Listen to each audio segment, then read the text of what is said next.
fitness to farming, beer to business, and shooting to style. It's always entertaining, sometimes insightful, and never has a dull moment.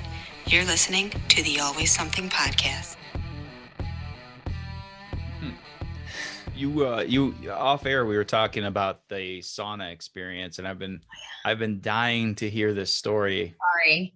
Well, would you like to fill us in on this recent adventure in your professional career? Sure. Yeah. I guess it all started, You got to start it like we talked before, though. Oh, just wait. Wait. Oh, okay. All right. Sorry. Go ahead. It all started when I reached out to you guys, really. I think I'm just kidding. It's all our fault. Yeah, it all started, the one morning that I actually, converse with y'all, and this happens to me. So there I was, no shit. There it is. Yeah. I end my workouts in the sauna. And seriously, there I was, just sitting there.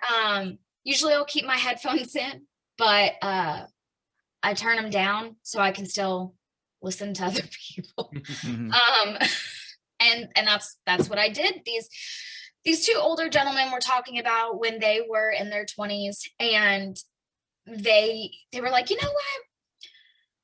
I used to drink and drive so much, like, I can't believe I never hurt myself or whatever. So that was the premise of the story. Can't believe we never hurt ourselves. Mm-hmm. And I looked over at them and I was like, I hate to admit it, because it is a shitty thing to admit. I was like, man, I used to do that all the time. I lived in a college town. Like, it's just what we did. I was like, but now I'm a police officer, and just seeing the effects of it and how damaging it is, I would never do it again. And they're like, oh, no, don't. I was like, no, seriously, I don't. Like, I'm a cop. I wouldn't do it. And they're talking about how, yeah, I did the field sobriety test and I passed them all, but it was crazy because I was drunk. And I was like, well, functioning alcoholics can pass those tests. Like, if you've been given the test enough, like, and I described what the tests are designed to do. Multitasking, listening, skills, comprehension, things like that. So again, that's where we're at. This woman is sitting there and goes, I'm sorry, y'all. Can we not talk about, can we talk about something else? Because I just can't listen to all the privilege in the room. Oh, Lord. I was like, excuse me. Now, the town that we were in is a town outside of Memphis.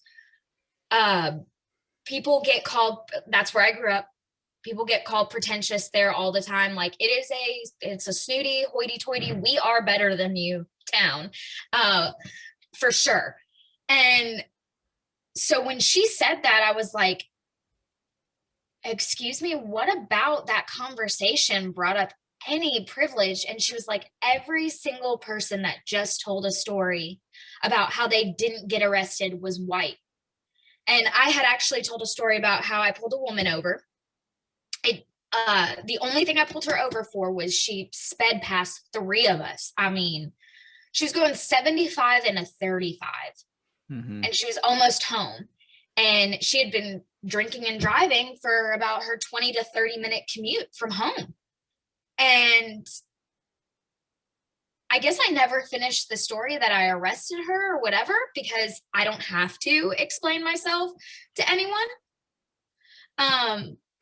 But then the woman looked at me and she was like, yeah, I mean, you didn't even arrest that woman. I was like, I never said if I did or not. I was like, I also never mentioned what color that woman was. And I kind of looked around for reassurance. I was like, right, guys? And they're like, yeah.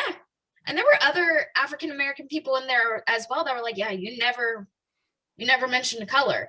It was almost like she was waiting I mean, seriously, like waiting for that, because she could have easily just have said nothing and waited for the conversation to end or us to segue into something else. But she like, no, I have to let them know we're not going to talk about privilege in here.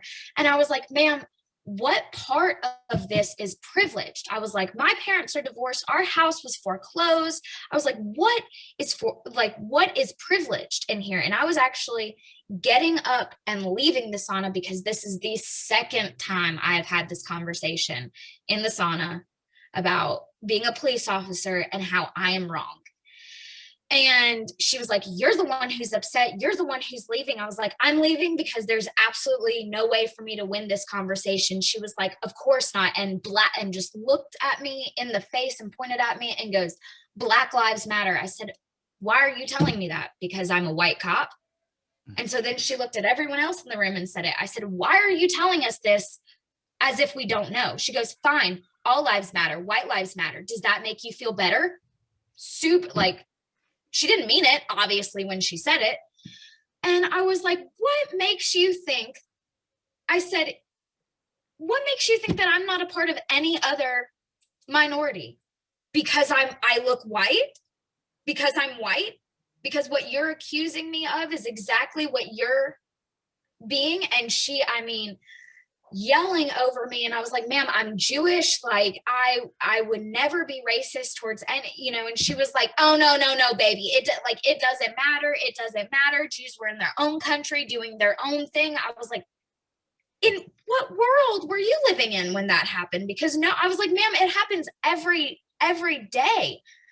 And she was like, no. I'm sorry. I'm an Air Force veteran. I fought for my country. I was like, thank you so much for fighting for your country. I said, but I put on a bulletproof vest and a gun every day.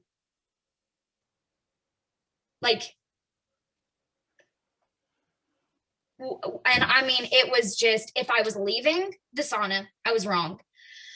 Because I was upset that she's standing there calling me racist, I needed to learn more compassion.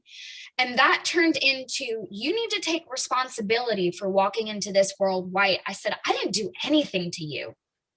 What kind of, I don't understand what kind of responsibility you need to take. I said, my ancestors didn't do anything. I mean, I even went home and for about 2 or so hours, I was just watching things on the Holocaust and just, emerging myself in, because I can't say, don't call me racist because I'm Jewish and then have nothing to back it up on. Like, hey, let me, do my homework about, even though I already have, but let me remember the things that Jews have been through. And growing up, I was the only Jew in our town. And the things that people would say to me and the things that people say to me now or around me, because I don't look Jewish.